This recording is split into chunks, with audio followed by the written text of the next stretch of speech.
Folks, we have the latest regarding Vinay Gupta, the Richmond Hill daycare killer. David Menzies for Rebel News here in Richmond Hill. And folks, I am standing outside the First Roots Early Education Academy. I have literally returned to the scene of the crime. What do I mean by that? Well, it was at this daycare last September 10th in which a horrible incident occurred, namely a SUV driven by Vinay Gupta, then 70, turned off of Nottingham Drive here, went into the parking lot, went into one of those parking spaces, but here's the thing, he kept driving, and that SUV went through a plate glass window after mounting the curb, and then through drywalled walls, if you can imagine. Gupta went through 3 classrooms. Several children were injured, some severely with life-threatening injuries. And unfortunately, 18-month toddler Liam Riazadi, he died. Now, in the meantime, we have seen the Gupta matter drag through the courts at a snail's pace. And indeed, just a few hours ago, I was in Newmarket. I was at the Superior Court of Justice to see the latest installment. And you know, a funny thing happened at court. Well, really not such a funny thing happened. When it began at 9:30, can you imagine? Gupta's lawyer, and the Hindi interpreter were all no-shows. It was unbelievable. Weeks ago, Justice Ed Prucci noted that all of them had to be in court, as in physical court, not on Zoom court. Well, it took about an hour and a half to settle things, and finally we got the players on a Zoom call. Justice Prucci was not happy. He grilled Gupta's lawyer, saying, how did we get into this circumstance? And here's the reason. Well, you see, Mr. Gupta, on Friday, he had to have a leg procedure done. And wouldn't you know it, he needs 4 to 6 weeks recovery. He's not that mobile right now. And Justice Prucci said, well, why wasn't the court informed of that going back to Friday? You see, folks, this is what I think is called gaming the system. I might be wrong, but I don't think I am. And even the matter of the Hindi interpreter, it had already been mentioned previously in court that Gupta is fluent in English. I think that means he understands things pretty well. Still, a Hindi interpreter was needed. Why?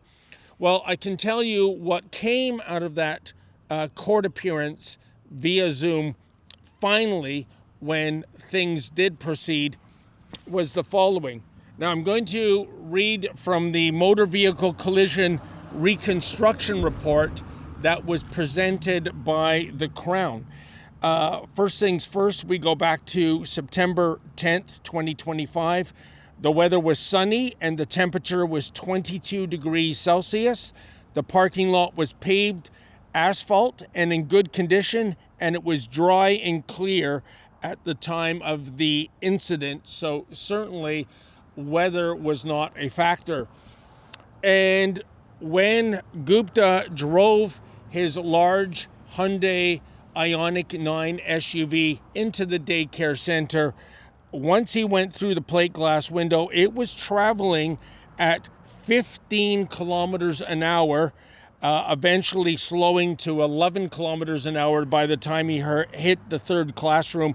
All in all, he traveled 18.7 meters within 5 seconds.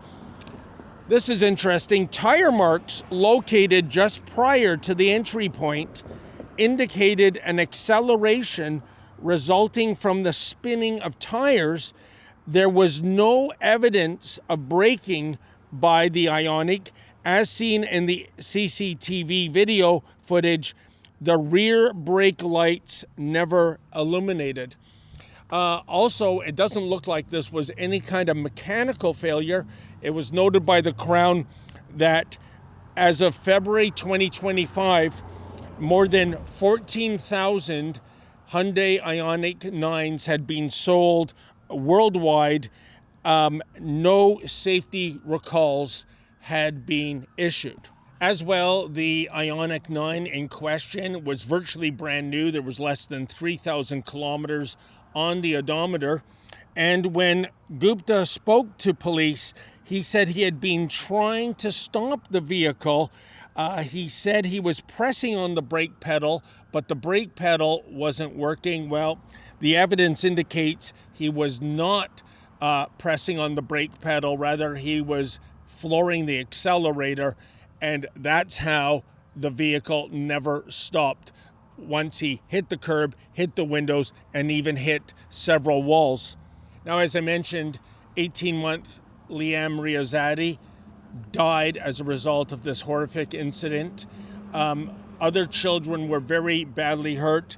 One boy who was 3.5, he suffered life-altering injuries, and a girl who was 22 months at the time of the incident, she suffered broken bones and a head injury. By the way, we cannot report the names of those children.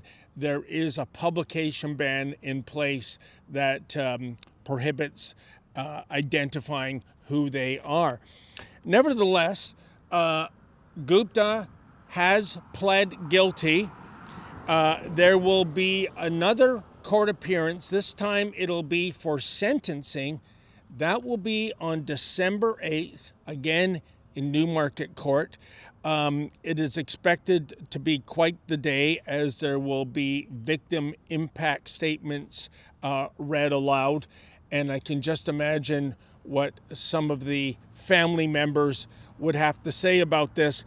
But I think it is absolutely outrageous, one, the way the system can be openly gamed like that. I mean, Gupta knew he had to be in court, in person, on this day, and yet 3 days prior, he had this leg procedure. Why couldn't that have been delayed? Astonishing. And the second thing is the lack of respect for the court. I mean, can you imagine the defendant, the lawyer, the interpreter simply not showing up and had to be tracked down? It is a disgrace. It is insult to injury. In any event, folks, we are going to be back in Newmarket Court December 8th. If Gupta gets the maximum sentence, he will be going to jail. So it'll be very interesting to see how that plays out.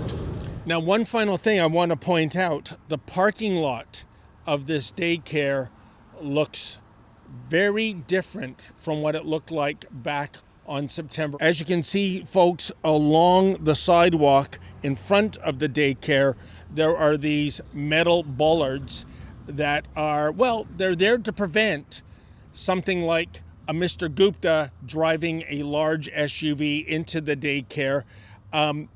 In light of the accident, Ontario Education Minister Paul Calandra, going back to last September, he issued a memo which was leaked. And Minister Calandra said all parking spaces that are adjacent to daycare entryways, playgrounds, windows, and exterior walls of classrooms should be blocked off during hours of operation until additional safety measures are implemented. And indeed, that is what we have seen here. The daycare has invested in these metal bollards so that what happened to little Liam Riazati will hopefully never happen again. For Rebel News, I'm David the Menzoid Menzies. Hey folks, I know you love it when Rebel News brings you the other side of the story. The fact is, we need your help. Unlike the trained SEALs in the mainstream media, we do not receive a single nickel of the Mark Carney Liberals Journalism Slush Fund. Here's where you come in. Can you go to rebelfieldreports.com? That's rebelfieldreports.com. And if you're able to, kindly make a donation.